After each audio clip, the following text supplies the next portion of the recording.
مسلمانوں، تم پر اللہ کے رستے میں لڑنا فرض کر دیا گیا ہے، اور وہ تمہیں ناگوار تو ہوگا، مگر عجب نہیں کہ ایک چیز تم کو بری لگے اور وہ تمہارے حق میں بھلی ہو، اور عجب نہیں کہ ایک چیز تم کو بھلی لگے اور وہ تمہارے لیے مضر ہو، اور ان باتوں کو اللہ ہی بہتر جانتا ہے اور تم نہیں جانتے۔ اے پیغمبر، لوگ تم سے عزت والے مہینوں میں لڑائی کرنے کے بارے میں دریافت کرتے ہیں، کہہ دو کہ ان میں لڑنا بڑا گناہ ہے، اور اللہ کی راہ سے روکنا اور اس سے کفر کرنا اور مسجد حرام یعنی خانہ کعبہ میں جانے سے بند کرنا اور اہل مسجد کو اس میں سے نکال دینا جو یہ کفار کرتے ہیں، اللہ کے نزدیک اس سے بھی زیادہ گناہ ہے، اور فتنہ انگیزی خونریزی سے بھی بڑھ کر ہے، اور یہ لوگ ہمیشہ تم سے لڑتے رہیں گے، یہاں تک کہ اگر مقدور رکھیں تو تم کو تمہارے دین سے پھیر دیں، اور جو کوئی تم میں سے اپنے دین سے پھر کر کافر ہو جائے گا اور کافر ہی مرے گا تو ایسے لوگوں کے اعمال دنیا اور آخرت دونوں میں برباد ہو جائیں گے، اور یہی لوگ دوزخ میں جانے والے ہیں جس میں ہمیشہ رہیں گے۔ جو لوگ ایمان لائے اور اللہ کے لیے وطن چھوڑ گئے اور کفار سے جنگ کرتے رہے، وہی اللہ کی رحمت کے امیدوار ہیں، اور اللہ بخشنے والا ہے، رحمت کرنے والا ہے۔ اے پیغمبر، لوگ تم سے شراب اور جوئے کا حکم دریافت کرتے ہیں، کہہ دو کہ ان میں گناہ بڑے ہیں اور لوگوں کے لیے کچھ فائدے بھی ہیں، مگر ان کے گناہ فائدوں سے کہیں زیادہ ہیں، اور یہ بھی تم سے پوچھتے ہیں کہ اللہ کی راہ میں کون سا مال خرچ کریں، کہہ دو کہ جو ضرورت سے زیادہ ہو۔ اس طرح اللہ تمہارے لیے اپنے احکام کھول کھول کر بیان فرماتا ہے تاکہ تم سوچو، یعنی دنیا اور آخرت کی باتوں میں غور کرو۔ اور تم سے یتیموں کے بارے میں بھی دریافت کرتے ہیں، کہہ دو کہ ان کی حالت کی اصلاح بہت اچھا کام ہے، اور اگر تم ان سے مل جل کر رہنا یعنی خرچ اکٹھا رکھنا چاہو تو وہ تمہارے بھائی ہیں، اور اللہ خوب جانتا ہے کہ خرابی کرنے والا کون ہے اور اصلاح کرنے والا کون۔ اور اگر اللہ چاہتا تو تم کو تکلیف میں ڈال دیتا، بے شک اللہ غالب ہے، حکمت والا ہے۔ اور مومنوں، مشرک عورتوں سے جب تک وہ ایمان نہ لائیں نکاح نہ کرنا، کیونکہ مشرک عورت خواہ تم کو کیسی ہی بھلی لگے اس سے مومن لونڈی بہتر ہے، اور اسی طرح مشرک مرد جب تک ایمان نہ لائیں مومن عورتوں کو ان کی زوجیت میں نہ دینا، کیونکہ مشرک مرد سے خواہ وہ تم کو کیسا ہی بھلا لگے مومن غلام بہتر ہے۔ یہ مشرک لوگوں کو دوزخ کی طرف بلاتے ہیں، اور اللہ اپنی مہربانی سے بہشت اور بخشش کی طرف بلاتا ہے، اور اپنے حکم لوگوں سے کھول کھول کر بیان کرتا ہے تاکہ نصیحت حاصل کریں۔ اور تم سے حیض کے بارے میں دریافت کرتے ہیں، کہہ دو وہ تو نجاست ہے، سو ایام حیض میں عورتوں سے کنارہ کش رہو، اور جب تک وہ پاک نہ ہو جائیں ان سے مقاربت نہ کرو۔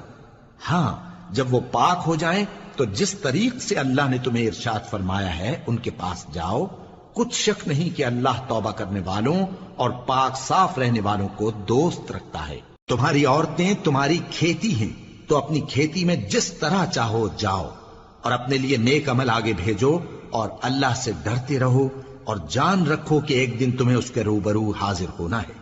اور اے پیغمبر، ایمان والوں کو بشارت سنا دو، اور اللہ کے نام کو اس بات کا ہیلہ نہ بنانا کہ اس کی قسمیں کھا کھا کر سلوک کرنے اور پرہیزگاری کرنے اور لوگوں میں صلح و سازگاری کرانے سے رک جاؤ، اور اللہ سب کچھ سنتا ہے، جانتا ہے۔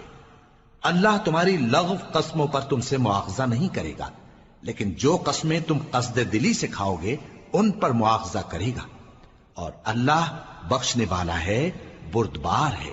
جو لوگ اپنی عورتوں کے پاس جانے کی قسم کھا لیں ان کو 4 مہینے تک انتظار کرنا چاہیے، اگر اس عرصے میں قسم سے رجوع کر لیں تو اللہ بخشنے والا ہے، مہربان ہے، اور اگر طلاق کا ارادہ کر لیں تو بھی اللہ سنتا ہے، جانتا ہے۔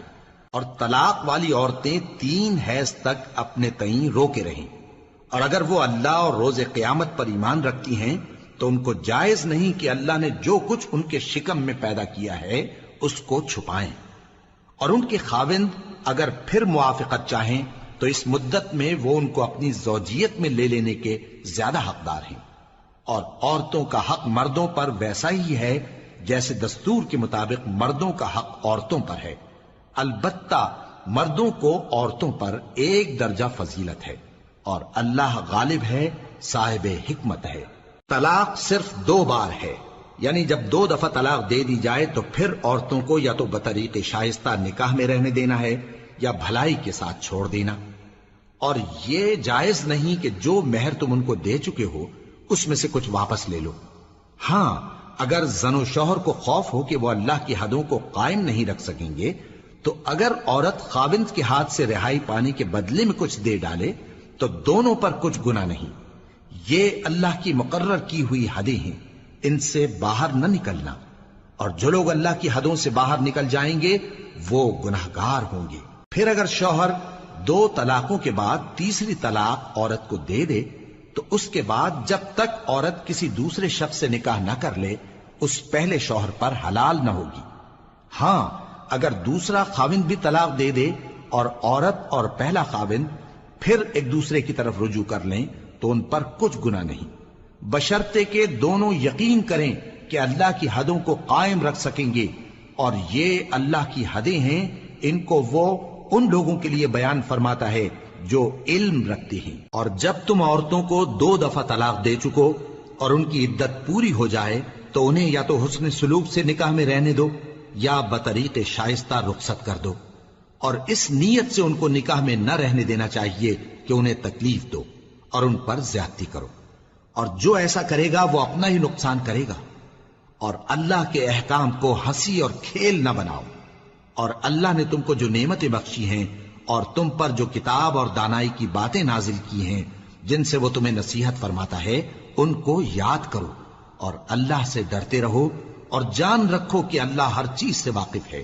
اور جب تم عورتوں کو طلاق دے چکو اور ان کی عدت پوری ہو جائے تو ان کو اپنے شوہروں کے ساتھ جب وہ آپس میں جائز طور پر راضی ہو جائیں نکاح کرنے سے مت روکو. اس حکم سے اس شخص کو نصیحت کی جاتی ہے جو تم میں اللہ اور روز آخر پر یقین رکھتا ہے. یہ تمہارے لیے نہایت خوب اور بہت پاکیزگی کی بات ہے، اور اللہ جانتا ہے اور تم نہیں جانتے. اور مائیں اپنے بچوں کو پورے 2 سال دودھ پلائیں. یہ حکم اس شخص کے لیے ہے جو پوری مدت تک دودھ پلوانا چاہے، اور دودھ پلانے والی ماؤں کا کھانا اور کپڑا دستور کے مطابق باپ کے ذمے ہوگا. کسی شخص کو اس کی طاقت سے زیادہ تکلیف نہیں دی جاتی. تو یاد رکھو کہ نہ تو ماں کو اس کے بچے کے سبب نقصان پہنچایا جائے اور نہ باپ کو اس کی اولاد کی وجہ سے نقصان پہنچایا جائے. اور اسی طرح نان و نفقہ بچے کے وارث کے ذمے ہے. اور اگر دونوں یعنی ماں باپ آپس کی رضامندی اور صلاح سے بچے کا دودھ چھڑانا چاہیں تو ان پر کچھ گناہ نہیں. اور اگر تم اپنی اولاد کو دودھ پلوانا چاہو تو تم پر کچھ گناہ نہیں، بشرطے کہ تم دودھ پلانے والیوں کو دستور کے مطابق ان کا حق جو تم نے دینا کیا تھا دے دو. اور اللہ سے ڈرتے رہو اور جان رکھو کہ جو کچھ تم کرتے ہو اللہ اس کو دیکھ رہا ہے. اور جو لوگ تم میں سے مر جائیں اور عورتیں چھوڑ جائیں تو وہ عورتیں 4 مہینے اور 10 دن اپنے آپ کو روکے رہیں. اور جب یہ عدت پوری کر چکیں اور اپنے حق میں پسندیدہ کام یعنی نکاح کر لیں تو تم پر کچھ گناہ نہیں، اور اللہ تمہارے سب کاموں سے واقف ہے. اگر تم اشارے کنائے میں عورتوں کو نکاح کا پیغام بھیجو یا نکاح کی خواہش کو اپنے دلوں میں مخفی رکھو تو تم پر کچھ گناہ نہیں. اللہ کو معلوم ہے کہ تم ان سے نکاح کا ذکر کرو گے، مگر ایام عدت میں اس کے سوا کے دستور کے مطابق کوئی بات کہہ دو، پوشیدہ طور پر ان سے قول و قرار نہ کرنا. اور جب تک عدت پوری نہ ہو لے نکاح کا پختہ ارادہ نہ کرنا. اور جان رکھو کہ جو کچھ تمہارے دلوں میں ہے اللہ کو سب معلوم ہے. تو اس سے ڈرتے رہو اور جان رکھو کہ اللہ بخشنے والا ہے، حلم والا ہے. اور اگر تم عورتوں کو ان کے پاس جانے یا ان کا مہر مقرر کرنے سے پہلے طلاق دے دو تو تم پر کچھ گناہ نہیں. ہاں ان کو دستور کے مطابق کچھ خرچ ضرور دو، یعنی مقدور والا اپنے مقدور کے مطابق دے اور تنگ دست اپنی حیثیت کے مطابق. نیک لوگوں پر یہ ایک طرح کا حق ہے. اور اگر تم عورتوں کو ان کے پاس جانے سے پہلے طلاق دے دو لیکن مہر مقرر کر چکے ہو تو آدھا مہر دینا ہوگا. ہاں اگر عورتیں مہر بخش دیں یا مرد جن کے ہاتھ میں عقد نکاح ہے اپنا حق چھوڑ دیں اور پورا مہر دے دیں تو ان کو اختیار ہے. اور اگر تم مرد لوگ ہی اپنا حق چھوڑ دو تو یہ پرہیزگاری کی بات ہے. اور آپس میں بھلائی کرنے کو فراموش نہ کرنا. کچھ شک نہیں کہ اللہ تمہارے سب کاموں کو دیکھ رہا ہے. مسلمانوں، سب نمازیں خصوصاً بیچ کی نماز یعنی نماز عصر پورے اہتمام کے ساتھ ادا کرتے رہو اور اللہ کے آگے ادب سے کھڑے رہا کرو. پھر اگر تم خوف کی حالت میں ہو تو پیادے یا سوار جس حال میں ہو نماز پڑھ لو. پھر جب امن و اطمینان ہو جائے تو جس طریق سے اللہ نے تم کو سکھایا ہے جو تم پہلے نہیں جانتے تھے اللہ کو یاد کرو. اور جو لوگ تم میں سے مر جائیں اور عورتیں چھوڑ جائیں وہ اپنی عورتوں کے حق میں وصیت کر جائیں کہ ان کو 1 سال تک خرچ دیا جائے اور گھر سے نہ نکالی جائیں. ہاں اگر وہ خود گھر سے چلی جائیں اور اپنے حق میں پسندیدہ کام یعنی نکاح کر لیں تو تم پر کچھ گناہ نہیں. اور اللہ زبردست ہے، حکمت والا ہے. اور مطلقہ عورتوں کو بھی دستور کے مطابق نان و نفقہ دینا چاہیے. پرہیزگاروں پر یہ بھی حق ہے. اسی طرح اللہ اپنے احکام تمہارے لیے بیان فرماتا ہے تاکہ تم سمجھو. بھلا تم نے ان لوگوں کو نہیں دیکھا جو شمار میں ہزاروں ہی تھے اور موت کے ڈر سے اپنے گھروں سے نکل بھاگے تھے؟ تو اللہ نے ان کو حکم دیا کہ مر جاؤ، پھر ان کو زندہ بھی کر دیا. کچھ شک نہیں کہ اللہ لوگوں پر مہربانی رکھتا ہے، لیکن اکثر لوگ شکر نہیں کرتے. اور مسلمانوں، اللہ کی راہ میں جہاد کرو اور جان رکھو کہ اللہ سب کچھ سنتا ہے، سب کچھ جانتا ہے. کون ہے کہ اللہ کو قرض حسنہ دے کہ وہ اس کے بدلے اس کو کئی گنا زیادہ دے گا؟ اور اللہ ہی روزی کو تنگ کرتا اور وہی اسے کشادہ کرتا ہے، اور تم اسی کی طرف لوٹ کر جاؤ گے. بھلا تم نے بنی اسرائیل کی ایک جماعت کو نہیں دیکھا جس نے موسیٰ کے بعد اپنے پیغمبر سے کہا کہ آپ ہمارے لیے ایک بادشاہ مقرر کر دیں تاکہ ہم اللہ کی راہ میں جہاد کریں؟ پیغمبر نے کہا کہ اگر تم کو جہاد کا حکم دیا جائے تو ایسا تو نہیں کہ لڑنے سے پہلو تہی کرو. وہ کہنے لگے کہ ہم اللہ کی راہ میں کیوں نہ لڑیں گے جبکہ ہم وطن سے خارج اور بال بچوں سے جدا کر دیے گئے. پھر جب ان کو جہاد کا حکم دیا گیا تو چند اشخاص کے سوا سب پھر گئے، اور اللہ ظالموں سے خوب واقف ہے. اور پیغمبر نے ان سے یہ بھی کہا کہ اللہ نے تم پر طالوت کو بادشاہ مقرر فرمایا ہے. وہ بولے کہ اسے ہم پر بادشاہی کا حق کیوں کر ہو سکتا ہے؟ اس سے بڑھ کر بادشاہی کے مستحق تو ہم ہیں، اور اس کے پاس تو بہت سی دولت بھی نہیں. پیغمبر نے کہا کہ اللہ نے اس کو تم پر فضیلت دی ہے اور بادشاہی کے لیے منتخب فرمایا ہے. اس نے اسے علم بھی بہت سا بخشا ہے اور تن و توش بھی بڑا عطا کیا ہے. اور اللہ کو اختیار ہے جسے چاہے بادشاہی بخشے، وہ بڑا کشائش والا ہے، دانا ہے. اور پیغمبر نے ان سے کہا کہ ان کی یعنی طالوت کی بادشاہی کی نشانی یہ ہے کہ تمہارے پاس وہ صندوق آئے گا جس کو فرشتے اٹھائے ہوئے ہوں گے. اس میں تمہارے پروردگار کی طرف سے تسلی بخشنے والی چیز ہوگی اور کچھ اور چیزیں بھی ہوں گی جو موسیٰ اور ہارون چھوڑ گئے تھے. اگر تم ایمان رکھتے ہو تو یہ تمہارے لیے ایک بڑی نشانی ہے. غرض جب طالوت فوجیں لے کر روانہ ہوا تو اس نے ان سے کہا کہ اللہ ایک نہر سے تمہاری آزمائش کرنے والا ہے. جو شخص اس میں سے پانی پی لے گا اس کی نسبت تصور کیا جائے گا کہ وہ میرا نہیں، اور جو نہ پیے گا وہ سمجھا جائے گا کہ میرا ہے. ہاں اگر کوئی ہاتھ سے چلو بھر پانی لے لے تو خیر.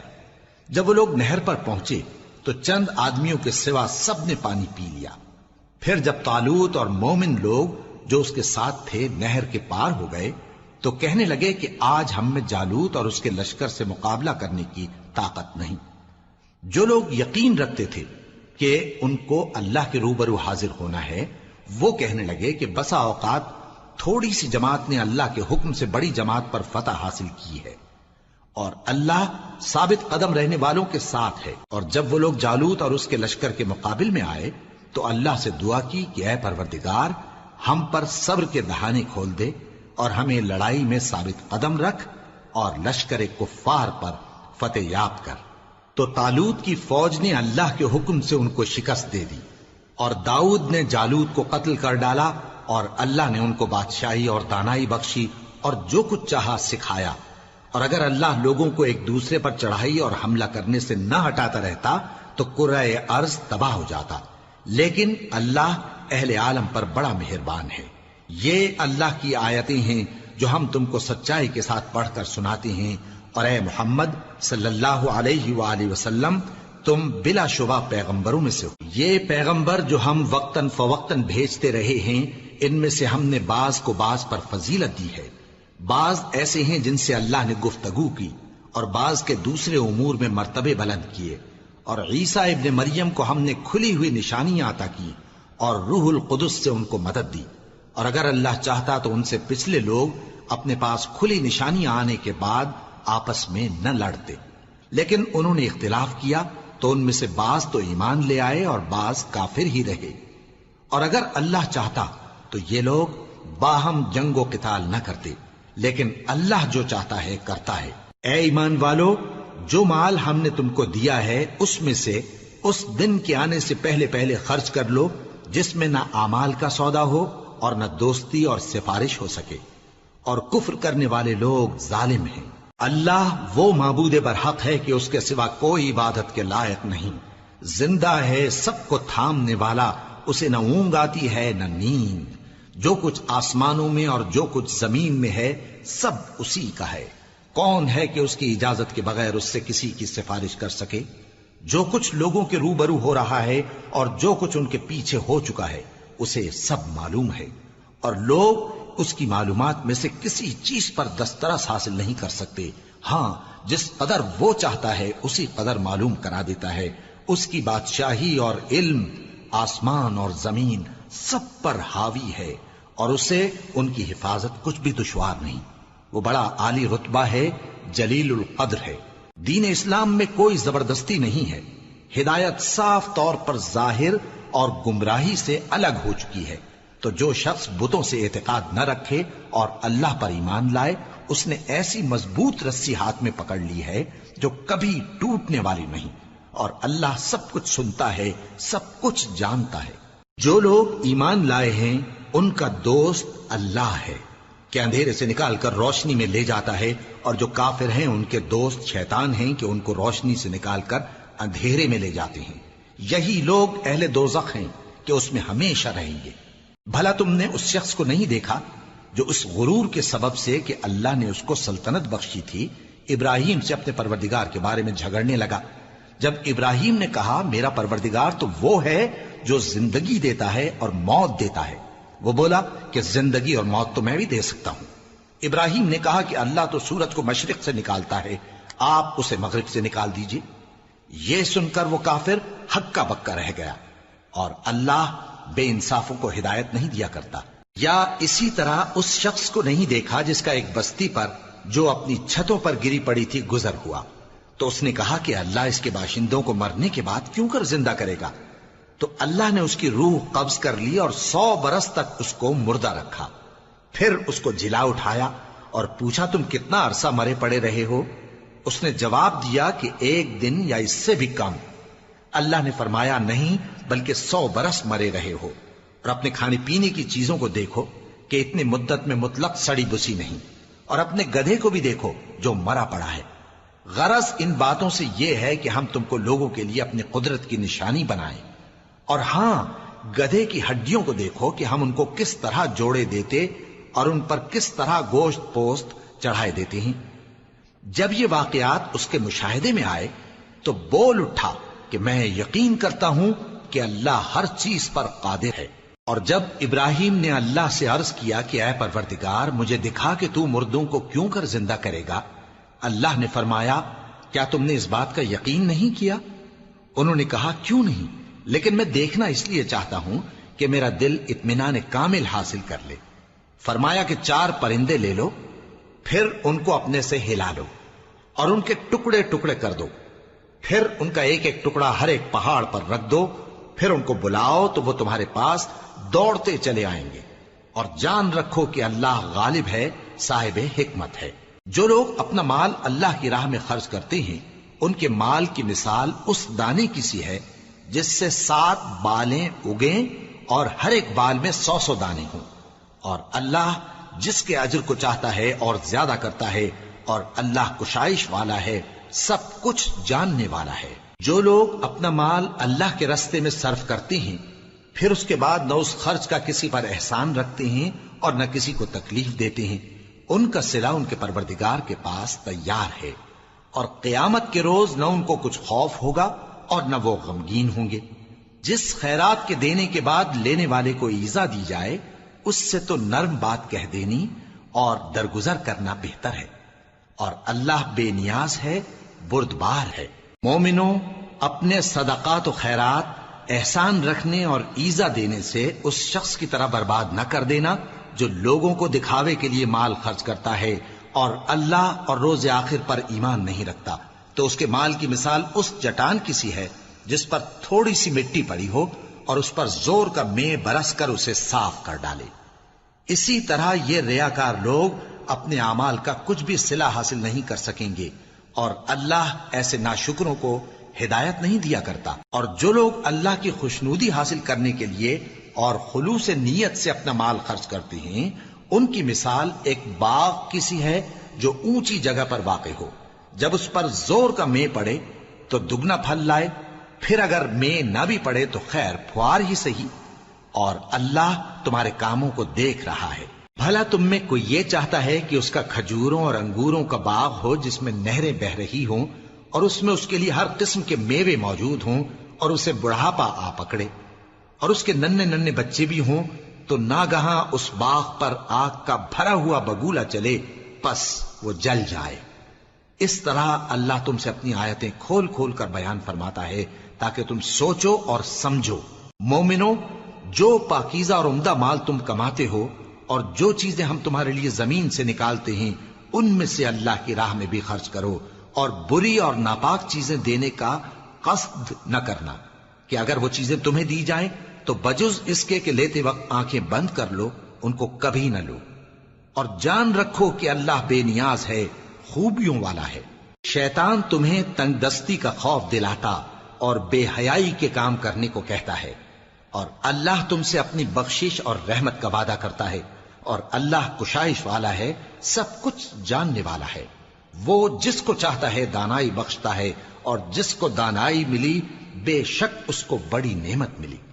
اور نصیحت تو وہی لوگ قبول کرتے ہیں جو عقل مند ہیں، اور تم اللہ کی راہ میں جس طرح کا خرچ کرو یا کوئی نذر مانو، اللہ اس کو جانتا ہے، اور ظالموں کا کوئی مددگار نہ ہوگا۔ اگر تم خیرات ظاہر کر کے دو تو وہ بھی خوب ہے، اور اگر پوشیدہ دو اور دو بھی ضرورت مندوں کو تو یہ تمہارے لیے بہتر ہے، اور اس طرح کا دینا تمہارے گناہوں کو بھی دور کرے گا، اور اللہ کو تمہارے سب کاموں کی خبر ہے۔ اے نبی صلی اللہ علیہ وآلہ وسلم، تم ان لوگوں کی ہدایت کے ذمہ دار نہیں ہو، بلکہ اللہ ہی جس کو چاہتا ہے ہدایت بخشتا ہے۔ اور مومنو، تم جو مال خرچ کرو گے تو اس کا فائدہ تمہیں کو ہے، اور تم تو جو خرچ کرو گے اللہ کی خوشنودی کے لیے کرو گے، اور جو مال تم خرچ کرو گے وہ تمہیں پورا پورا دے دیا جائے گا اور تمہارا کچھ نقصان نہیں کیا جائے گا۔ اور ہاں، تم جو خرچ کرو گے تو ان حاجت مندوں کے لیے جو اللہ کی راہ میں رکے بیٹھے ہیں اور ملک میں کسی طرف جانے کی طاقت نہیں رکھتے اور مانگنے سے آر رکھتے ہیں، یہاں تک کہ نہ مانگنے کی وجہ سے ناواقف شخص ان کو تونگر خیال کرتا ہے، اور تم قیافے سے ان کو صاف پہچان لو کہ حاجت مند ہیں، اور شرم کے سبب لوگوں سے منہ پھوڑ کر اور لپٹ کر نہیں مانگ سکتے۔ اور تم جو مال خرچ کرو گے کچھ شک نہیں کہ اللہ اس کو جانتا ہے۔ جو لوگ اپنا مال رات اور دن اور پوشیدہ اور ظاہر اللہ کی راہ میں خرچ کرتے رہتے ہیں، ان کا صلہ ان کے پروردگار کے پاس ہے، اور ان کو قیامت کے دن نہ کسی طرح کا خوف ہوگا اور نہ غم۔ جو لوگ سود کھاتے ہیں وہ قبروں سے اس طرح حواس باختہ اٹھیں گے جیسے کسی کو جن نے لپٹ کر دیوانہ بنا دیا ہو، یہ اس لیے کہ وہ کہتے ہیں کہ سودا بیچنا بھی تو نفع کے لحاظ سے ویسا ہی ہے جیسے سود لینا، حالانکہ سودے کو اللہ نے حلال کیا ہے اور سود کو حرام۔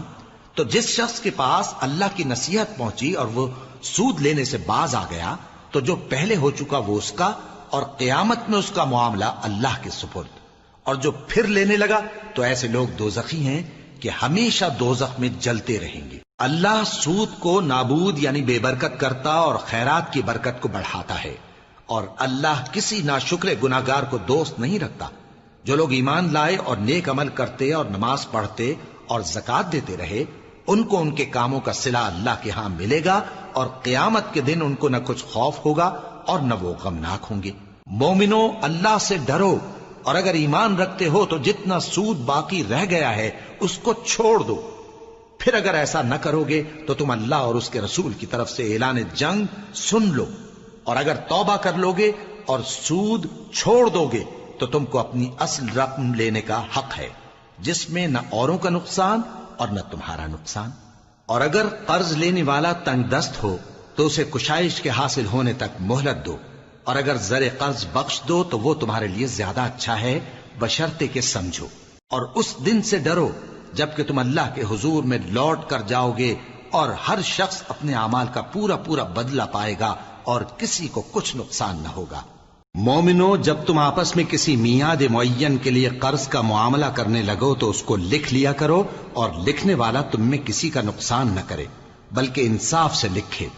نیز لکھنے والا جیسا اللہ نے اسے سکھایا ہے لکھنے سے انکار بھی نہ کرے اور دستاویز لکھ دے، اور جو شخص قرض لے وہی دستاویز کا مضمون بول کر لکھوائے، اور اللہ سے کہ اس کا مالک ہے خوف کرے، اور زر قرض میں سے کچھ کم نہ لکھوائے۔ اور اگر قرض لینے والا کم عقل یا ضعیف ہو یا مضمون لکھوانے کی قابلیت نہ رکھتا ہو تو جو اس کا ولی ہو وہ انصاف کے ساتھ مضمون لکھوائے، اور اپنے میں سے 2 مردوں کو ایسے معاملے کے گواہ کر لیا کرو، اور اگر 2 مرد نہ ہوں تو 1 مرد اور 2 عورتیں جن کو تم گواہ پسند کرو کافی ہیں، کہ اگر ان میں سے ایک بھول جائے گی تو دوسری اسے یاد دلا دے گی۔ اور جب گواہ گواہی کے لیے طلب کیے جائیں تو انکار نہ کریں، اور قرض تھوڑا ہو یا بہت اس کی دستاویز کے لکھنے لکھانے میں سستی نہ کرنا۔ یہ بات اللہ کے نزدیک نہایت قرین انصاف ہے، اور شہادت کے لیے بھی یہ بہت درست طریقہ ہے۔ اس سے تم کو کسی طرح کا شک و شبہ بھی نہیں پڑے گا۔ ہاں، اگر سودا دست بدست ہو جو تم آپس میں لیتے دیتے ہو تو اگر ایسے معاملے کے دستاویز نہ لکھو تو تم پر کچھ گناہ نہیں۔ اور جب خرید و فروخت کیا کرو، مثلا زمین جائیداد کی، تو بھی گواہ کر لیا کرو، اور کاتب دستاویز اور گواہ معاملہ کرنے والوں کا کسی طرح کا نقصان نہ کریں۔ اگر تم لوگ ایسا کرو تو یہ تمہارے لیے گناہ کی بات ہے، اور اللہ سے ڈرو اور دیکھو کہ وہ تم کو کیسی مفید باتیں سکھاتا ہے، اور اللہ ہر چیز سے واقف ہے۔ اور اگر تم سفر پر ہو اور دستاویز لکھنے والا نہ مل سکے تو کوئی چیز رہن با قبضہ رکھ کر قرض لے لو، اور اگر تم میں سے کوئی دوسرے کو امین سمجھے یعنی رہن کے بغیر قرض دے دے تو امانت دار کو چاہیے کہ صاحب امانت کی امانت ادا کر دے، اور اللہ سے جو اس کا پروردگار ہے ڈرے، اور دیکھنا شہادت کو مت چھپانا، جو اس کو چھپائے گا وہ دل کا گناہگار ہوگا۔ اور اللہ تمہارے سب کاموں سے واقف ہے، جو کچھ آسمانوں میں اور جو کچھ زمین میں ہے سب اللہ ہی کا ہے۔ تم اپنے دلوں کی بات کو ظاہر کرو گے تو اور چھپاؤ گے تو اللہ تم سے اس کا حساب لے گا، پھر وہ جسے چاہے مغفرت کرے اور جسے چاہے عذاب دے، اور اللہ ہر چیز پر قادر ہے۔ رسول اللہ صلی اللہ علیہ وآلہ وسلم اس کتاب پر جو ان کے پروردگار کی طرف سے ان پر نازل ہوئی ایمان رکھتے ہیں، اور مومن بھی سب اللہ پر اور اس کے فرشتوں پر اور اس کی کتابوں پر اور اس کے پیغمبروں پر ایمان رکھتے ہیں، اور کہتے ہیں کہ ہم اس کے پیغمبروں سے کسی میں کچھ فرق نہیں کرتے، اور وہ اللہ سے عرض کرتے ہیں کہ ہم نے تیرا حکم سنا اور قبول کیا۔ اے پروردگار، ہم تیری بخشش مانگتے ہیں اور تیری ہی طرف لوٹ کر جانا ہے۔ اللہ کسی شخص کو اس کی طاقت سے زیادہ کا ذمہ دار نہیں بناتا۔ اچھے کام کرے گا تو اس کو ان کا فائدہ ملے گا، برے کرے گا تو اسے ان کا نقصان پہنچے گا۔ اے پروردگار، اگر ہم سے بھول یا چوک ہو گئی ہو تو ہم سے مواخذہ نہ کیجو۔ اے پروردگار، ہم پر ایسا بوجھ نہ ڈالیو جیسا تو نے ہم سے پہلے لوگوں پر ڈالا تھا۔ اے پروردگار، جتنا بوجھ اٹھانے کی ہم میں طاقت نہیں اتنا بوجھ ہم پر نہ رکھیو، اور اے پروردگار ہمارے گناہوں سے درگزر کر اور ہمیں بخش دے اور ہم پر رحم فرما، تو ہی ہمارا مددگار ہے، سو ہم کو کافروں پر غالب کر۔